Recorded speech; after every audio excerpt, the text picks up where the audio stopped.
Leurs gestes sont précis, efficaces. Entre les mains d'Inès et Lina, un jardin miniature est en train de voir le jour. L'objectif, là, ils ont un plan coté et c'est vraiment de le reproduire d'une manière la plus fidèle possible. Ici, on a un muret en pierre sèche. Ensuite, ici, le pavage, du gazon en plaque.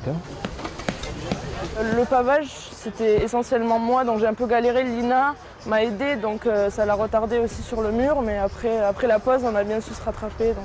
Ils ont 3 heures et 2 mètres carrés de parcelles à aménager. À la fin de l'épreuve, sur les 12 binômes d'apprentis jardiniers paysagistes, il n'en restera plus que 6.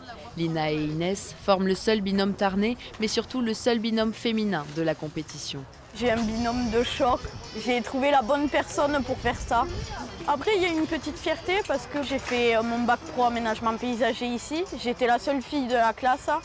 Et ça fait du bien de voir des filles et tout ça, même là-dedans. Je pense que ça va donner envie à des filles à essayer ce concours-là. La fille a sa place maintenant dans un peu tous les métiers.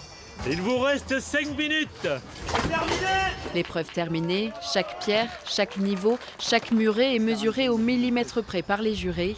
Et notre duo de choc est qualifié pour la suite. Mais au-delà de la compétition, ces Olympiades sont un moyen de montrer leurs compétences aux professionnels du secteur. La finalité, c'est quand même de former de futurs professionnels.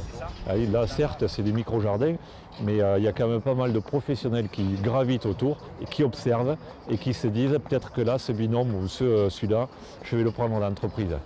Prochaine étape pour les deux Tarnaises, l'épreuve régionale en mars prochain pour continuer à vivre leur passion et à montrer que l'aménagement du paysage est aussi une affaire de femmes.